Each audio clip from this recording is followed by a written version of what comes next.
Putri gadis ini menangis selama setengah jam tetapi dia tidak meneteskan air mata sedikitpun.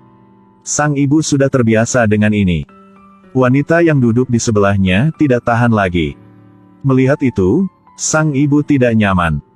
Apakah Anda ingin membeli anting-anting untuknya? Setiap kali dia meminta untuk membeli sesuatu, dia menangis seperti itu. Karena dia sudah punya 6 pasang anting seperti itu. Sam sudah menjadi ibu dari 3 anak, dan caranya mendidik anak-anaknya adalah tidak pernah berkompromi. Dia menyarankan wanita itu, jika dia tidak bisa melihatnya, dia bisa membeli anting-anting untuk putrinya. Hanya beberapa kata, dia sudah membuat wanita itu terdiam. Dia akan menunggu sampai putrinya lelah dan kemudian mengajaknya keluar untuk membeli es krim. Setelah seharian sibuk melakukan pekerjaan, dia akan datang menjemput putrinya Max, yang sedang belajar kelas 3 SD.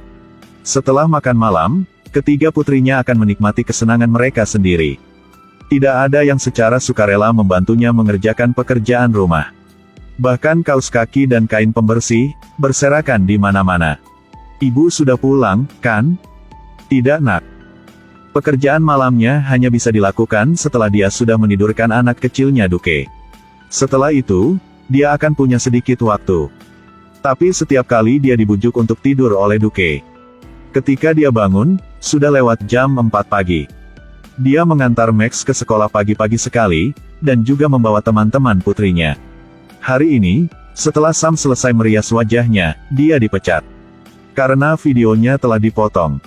Setelah kembali ke rumah dengan kecewa, pemandangan di depan matanya mengejutkannya. Di depan matanya adalah kekacauan yang dilakukan oleh anak-anaknya. Putri keduanya, Frankie bahkan menyalahkannya karena pulang terlambat hari ini. Kalau tidak mereka akan punya cukup waktu untuk membersihkannya. Tapi saat dia membersihkan rumah, putri-putrinya keluar untuk bermain sepak bola. Kamu ingin bermain sepak bola bersamaku, kan? Saya mengajak adik pergi bermain ya Bu. Akhirnya Sam harus menangani kekacauan ini sendirian.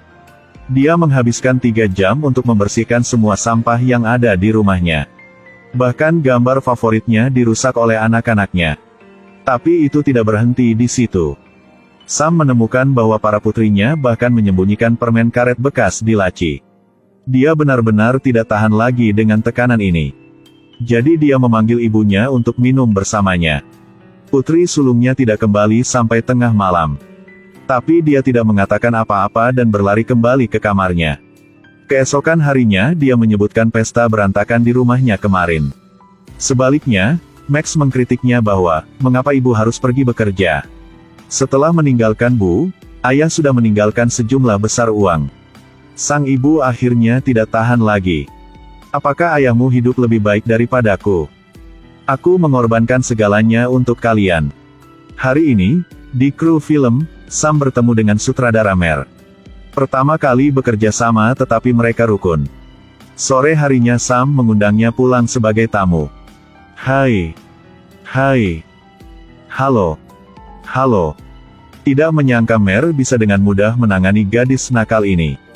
Tetapi ketika sang ibu melihat putrinya membawa seorang pria kulit hitam pulang, ekspresi wajahnya langsung berubah. Puncaknya saat makan, dia mengolok-olok warna kulitnya. Ini membuat Mer merasa canggung dan tidak bisa duduk lebih lama lagi. Perasaan di antara mereka berdua terhenti. Saat bekerja lelah, Sam tertidur di dalam mobil. Gelandangan yang bekerja sebagai pemulung mengetuk pintu mobilnya. Halo. Bisakah Anda memberi saya itu? Dia kagum dengan banyaknya botol plastik kosong di mobil Sam. Jelas botol plastik ini tidak dibuang begitu saja oleh seorang anak kecil.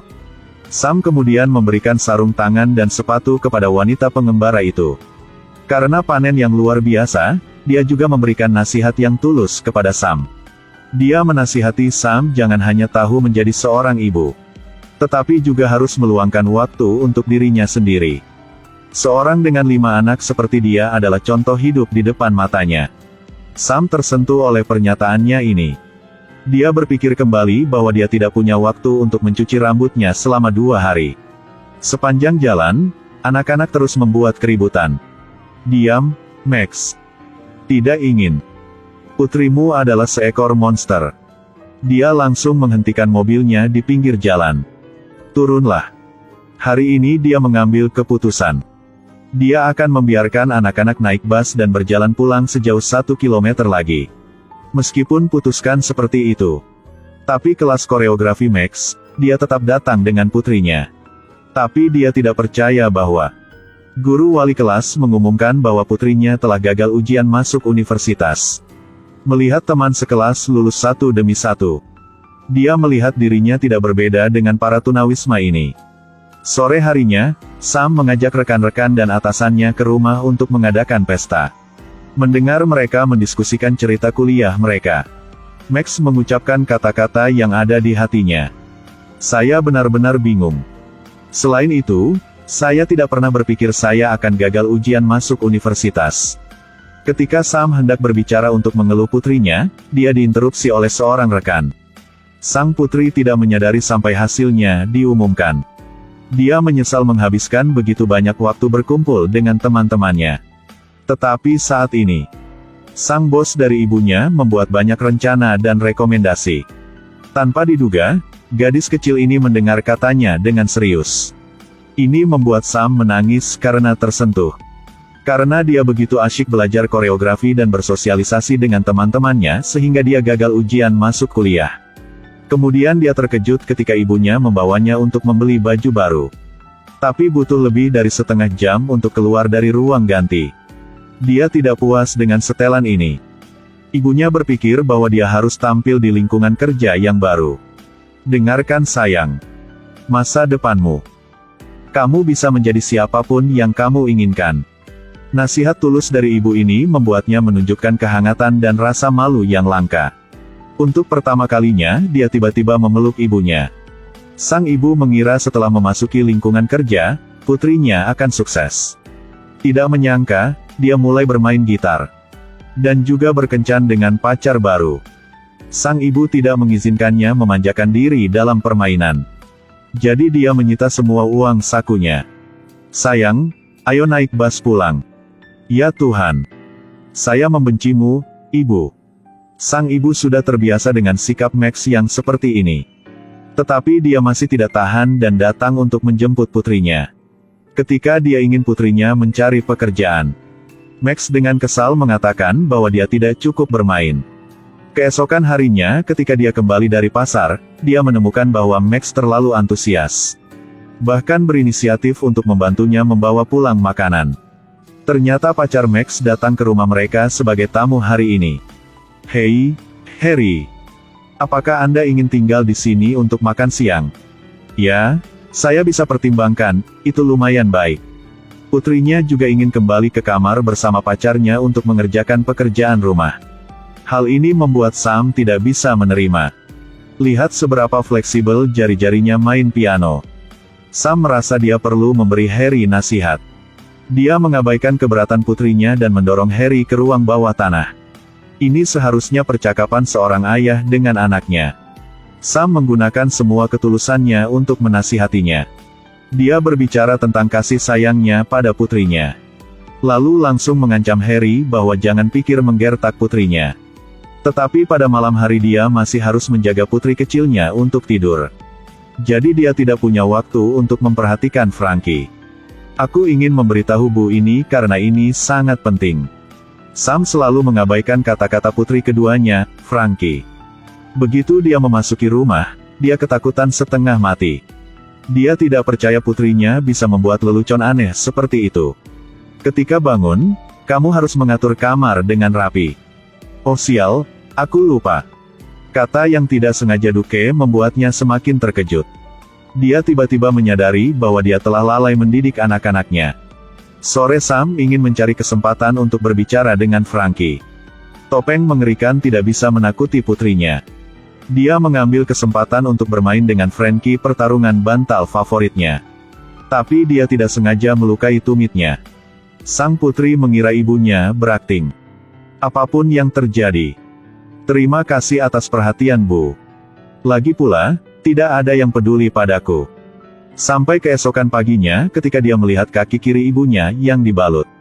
Gadis kecil itu baru tahu bahwa ibunya benar-benar terluka. Saat dia membantu ibunya membawa hadiah Halloween ke rumah neneknya. Dia menemukannya terbaring tak bergerak di tanah. Adegan ini membuat Sam sangat khawatir. Tanpa diduga bahkan ibunya ingin menakut-nakuti dia. Lihatlah wajah ibu saya. Saat ini hatinya benar-benar hancur. Gen dari anak-anak keluarga ini benar-benar diwariskan secara alami. Dia tidak bisa memikirkan kata-kata untuk menggambarkan perasaannya sekarang. Malam ini keluarganya akan menghadiri Halloween. Dia membantu gadis kecilnya berdandan seperti seorang putri. Putri kedua Frankie mengenakan gaun robek. Sebelum pergi, dia menemukan putri sulungnya menangis sendirian. Dia dicampakkan oleh Harry. Sam tidak tahu harus berkata apa untuk menghibur putrinya. Dia suruh Frankie untuk membawa Duke ke Halloween. Namun kedua sang adik yang biasanya nakal, kini berbarengan mengatakan bahwa mereka ingin bersama kakak perempuannya. Keluarga mereka jarang bergaul seperti ini. Kepala sekolah memanggil Sam untuk berbicara. Belum lagi Frankie terlihat seperti laki-laki. Dia bahkan berkata ingin pergi ke kamar mandi anak laki-laki. Hal ini memaksa kepala sekolah untuk menghentikan sementara dia dari sekolah. Setelah mendengar kata-katanya, Sam terdiam. Ada apa?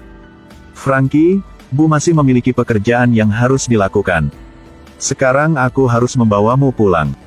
Jadwalnya hari ini dilewatkan begitu saja. Anak-anak sama sekali tidak memahami depresi orang dewasa. Tetapi mereka juga memiliki masalah mereka sendiri dalam proses tumbuh dewasa. Hari ini Frankie menceritakan semua masalahnya dengan ibunya. Setelah mendengarkan putrinya dengan tenang, dia sepenuhnya memahami permintaan putrinya sampai sekarang. Hatinya dipenuhi emosi saat ini.